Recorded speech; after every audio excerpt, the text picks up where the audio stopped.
worry about the camera. It's just us. Like, we're just talking about Ranger. Yes, and Ranger is still trouble. Still trouble. As you can see, he's very terrified, because I wouldn't classify him as aggressive, but very terrified still of people and other animals.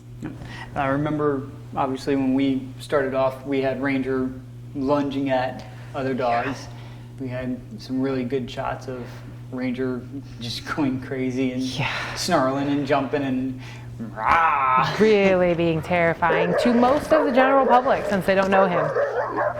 Really, like, aggressive looking. I wouldn't say he's but wholeheartedly aggressive looking, which is why I called you, because I need to address this aggressive look. Because I don't want to say aggression. I say aggressive look, but he's never had the intention to hurt anybody ever. But it looks terrifying. Yeah, absolutely. And I'll agree that he's not an aggressive dog. I mean, I've gone up to him, I've pet him, I've given him treats, but he is terrifying looking. And if you don't know any better, this dog looks like he's going to rip your hand off, rip your throat apart. He looks like he's coming for blood if you don't know what you're looking at. So we definitely want to take care of this for you. And you want to get this dog under control so that when you are walking down the road, he is calm, collected, and everybody that he sees, he's not looking like the devil himself. Yeah. And then we have the issues again with all the gates that everyone can see. Gates everywhere. So tell me about the gates. At one point, they were for children. They were to keep my terrible toddlers out of specific areas. I could never work a baby gate. Yeah, that one still trips up everyone. So the other two are pretty literal in their function, but this one is a little two-step process. But these gates keep Ranger, specifically the one in the kitchen, keep Ranger separated from our older dogs who are old and don't want to play with the puppy, to the point that they bark and snarl at him to keep him from wanting to play with them. And the gate sadly keeps him in our home, because we don't want to lock him in the crate all day or leave him outside all day. It's super unfair. So we give him toys and leave him in the kitchen and move the older dogs out and transition Ranger in. And so they're here right now as boundaries for him, and we're hoping to eventually create a cohesive life where all the dogs and all the gates everywhere are gone. Well, I would like that because, like I said, I can't work a baby gate, so I have to step over top of them whenever they're closed because I've never figured out how to operate a baby gate. For us, what we're going to do is we're going to start working to be able to get him to work properly on a leash, and then what we'll do is we'll start transitioning him to be able to come inside the house and be able to start breaking down some of these gates that we've got, and then being able to teach him inside the house of being able to play properly with the other dogs when it's time to be able to slow down so that he's not harassing the other dogs, and then being able to go back and forth between calming and resting and being able to play, and when those boundaries are going to be pushed too much, and then when he can be able to activate and play a little bit more. So we want to get into issues with Ranger with other dogs. Yes. Specifically, I'd like to get into walking down the road and what we would like to be able to do to fix stuff like that. And I know obviously when I brought over a dog, he was lunging, dragging, pulling everything he had, and he did that for quite some time. So one of my biggest things that I'd like to be able to work on is going to be able to do more drills like that. So I've got a couple different drills that I like to use. I have a box drill and I have a circle drill. And we're going to use those two drills, and we'll get into those drills when they happen. But those are my two favorite drills that we're going to use with Ranger to be able to get him socialized and to teach him dominance and submissive aspects of how he has to be able to behave. So that's what I'd like to be able to work on a lot. Is we have a cul-de-sac here, and it's the best training environment that I can ever find is a cul-de-sac, because there's not a lot of traffic. You have this entire area to move. And one of the things I hate doing is just taking a dog for a walk. don't like doing it because you can bounce around and you can move and you can keep your dog focused on you.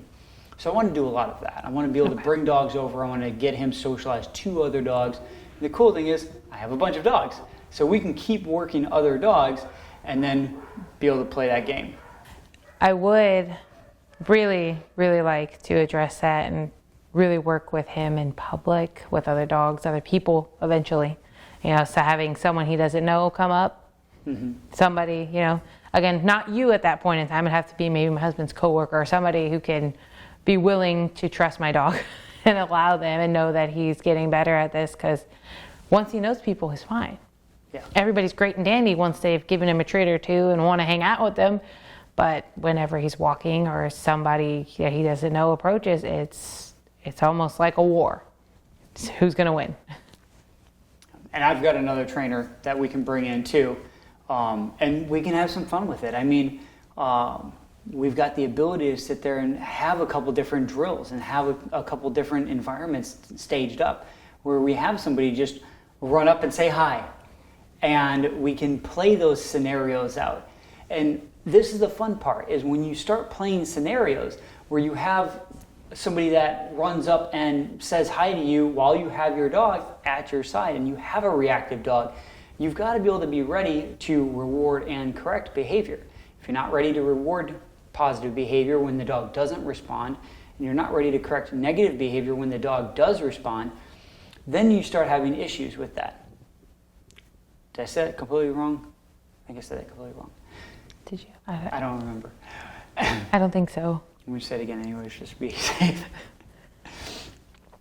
We want to be able to play scenarios out so that if we have somebody that runs up to you and you have your dog at your side and your dog doesn't respond, then you can reward the dog. But if you have somebody run up to you and the dog does respond where they're going to lunge out at them, then you can correct your dog, and then you have the ability to have that correction there.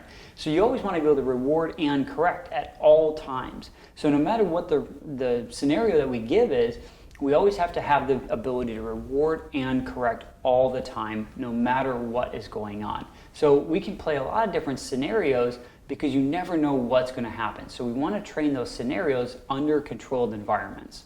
So that's one of the things that we want to play with Ranger as well. With that, we don't always carry treats on us.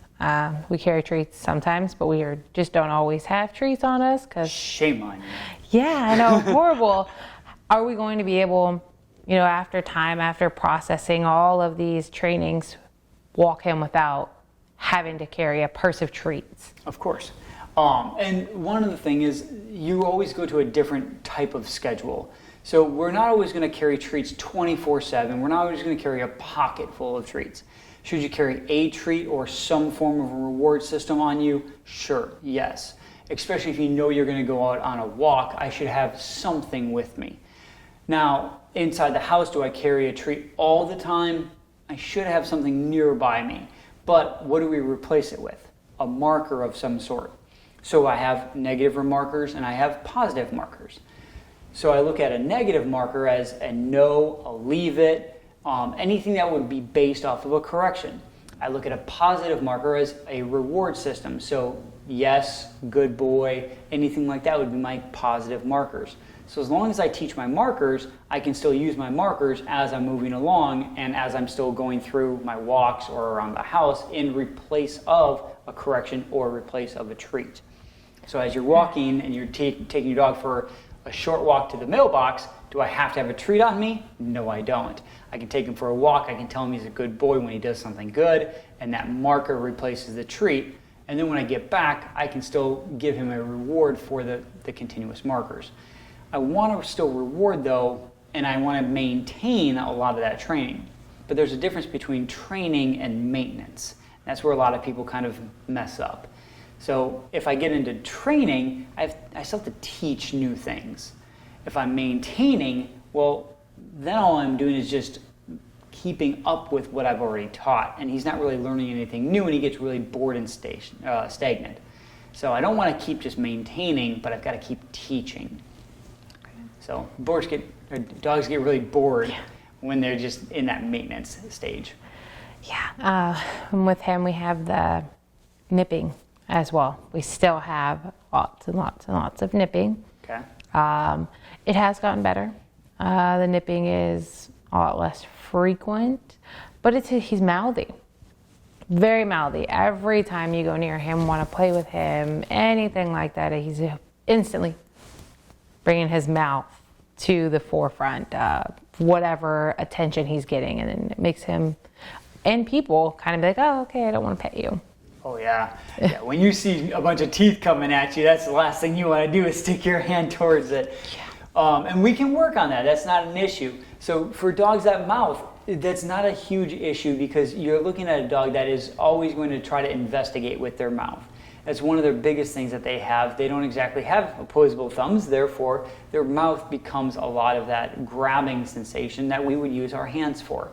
So for us to be able to teach them that their teeth hurt, it's a very easy thing for us to be able to do. We can work on that very simply, and it doesn't take very long. However, what we do have to do is we have to generalize it from each individual person that the dog comes in contact with. And then from there, after we've taught each individual person, we have to generalize it from age groups to different adults, to different colors of people, to different activity levels of people, and then eventually the dog learns that it's all people have fragile skin. Okay. But it is a very simple thing to do. You know, it really doesn't take a whole lot. It's not a hard thing to do. It just has to be continuous. Because if I teach him that I have a 1 psi pain tolerance, but you teach him you have a 10, and then your husband teaches him he has a 45, and then your daughter says that she has a 15, he's got to learn each individual pain tolerance. But if everybody teaches him that they have a 1 psi pain tolerance, well, he learns very quickly that humans have a 1 psi pain tolerance. It doesn't matter how old you are, if you're male, female, doesn't matter what color your skin is, doesn't matter anything. Yeah. It just matters that humans have a 1 psi pain tolerance, and they learn it very, very quickly because it's everybody. Is there any way to work on his barking? Barking, yes. Yeah. Barking is fun. Barking is not just a solely bad thing. You know, we have a German Shepherd. German Shepherds love to bark. They love to talk. Mine talks. He literally will tell on the other dogs if they're doing something wrong. This is one of the coolest things in the world because he will sit there and go, "Arr, arr, arr," and you run in the room and go, okay, you did that wrong, saw it, and the other dog told on you. So dogs will talk for multiple different reasons. They're hungry, they're thirsty, they need to go outside, there's somebody trying to break in your house. There's always something that your dog is communicating for. So we don't always just go straight to corrections on this. We always have to figure out what they want first. Once we've figured out why they're barking, then we can figure out how to stop it. So the first thing that we have to do is the why. Then we can eliminate or shape. So the first thing, again, is the why. Why is he barking? Is he barking just to be a nuisance? Well, we can correct nuisance barking.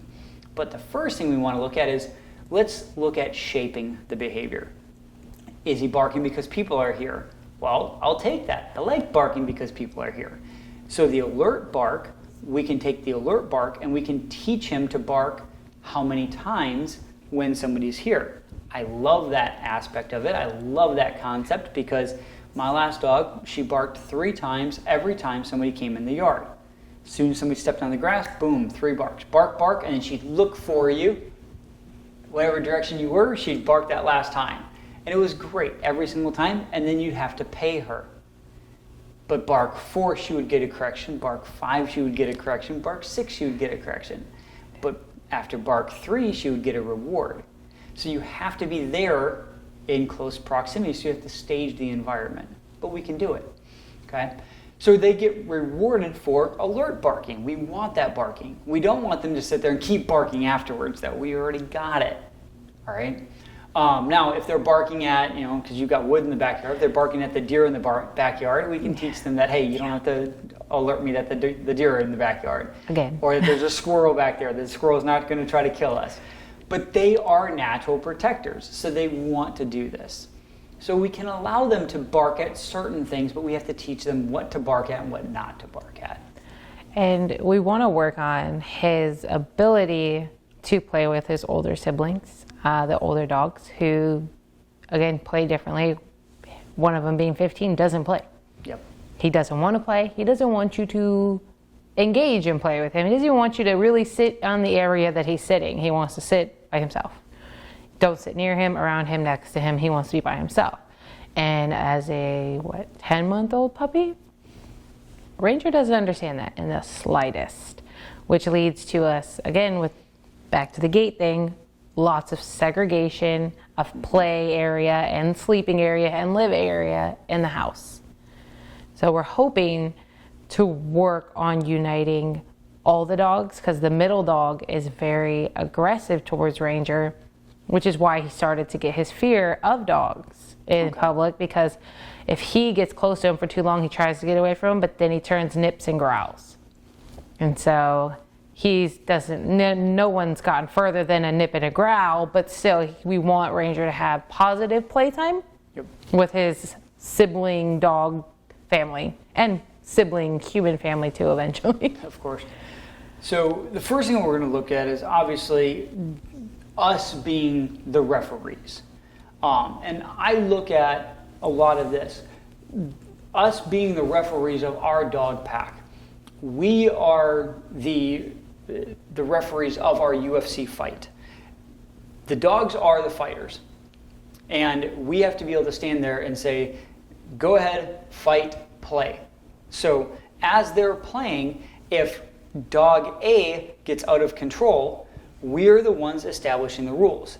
If the rules are broken by dog A, we have to correct dog A. If dog B breaks the rules, we have to correct dog B. So this has to go back and forth.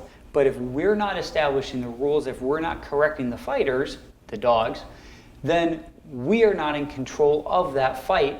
And it turns into WWF, where all of a sudden now the referee just gets thrown out of the ring and they do whatever they want. We don't want that. We don't want it to be just a complete Royal Rumble. We want controlled chaos where they can fight, they can play, but if dog A starts harassing the older dog, where all of a sudden now it's getting too much, or we know that the older dog doesn't want to play, we need to stop that before it starts. Don't let it happen in the beginning. Eliminate that dog from that picture so that it doesn't create an issue, and teach that puppy the rules of your house. Don't let the dogs create the rules. Don't let the dogs correct the dogs. We are the referees. We are the ones that correct our dogs in our house. It is our house. We are the ones establishing our rules. And I think, most of it we have definitely covered, and a lot of it really stems to bringing people in the home, bringing other animals in the home, and walking, because even with the barking and whatnot, I do want to correct his pulling during walking as well.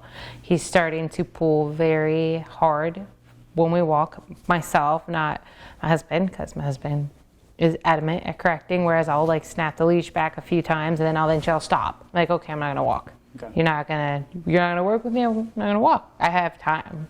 Very limited time. So if we can't get a walk in, then we can't get a walk in and we're gonna go home. Yeah, then you don't walk. If you can't walk, but it's the same way with my children. If you don't listen, we're not gonna do what you want. That's it. So, we really wanna focus on that so he can be an active dog. He's a very energetic dog, comes from a very energetic breed, family, all, going back through working dogs, so all very active dogs. And we want him to live up to that, safely live up to that. Yep. Well, and again, we've got a cul-de-sac here to work with. It's my favorite place to train, and it gives us the ability to play our little pinball machine all over the place and get him to start paying attention to you and being able to start focusing on those walks.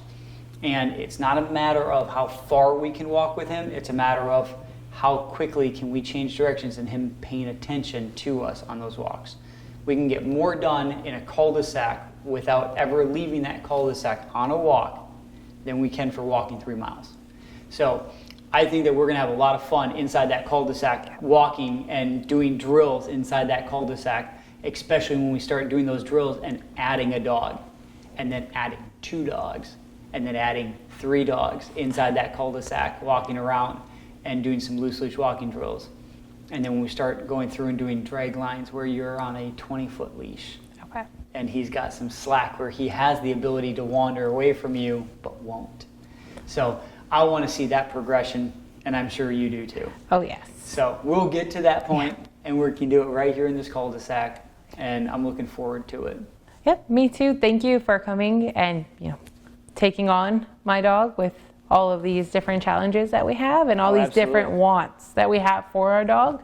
So we really appreciate you taking that time for us. Yeah, absolutely. I'm looking forward to it. I have enjoyed working with him already, the little bit that I've been able to see him, and I look forward to continue working with him, and I continue to look forward to seeing where we can go with him. Awesome. Thank you. We're going to wrap this one up here, and then what we'll do is we will end this as a session here, and we'll get this video out, and we will do another episode on the next training session, and then we will be able to continue following Ranger's progress in each episode that we do, so that you guys can see how we go through the training process, and we'll show you guys exactly what we do to mitigate Ranger's issues and how we go about fixing them. And you guys can come along for the journey.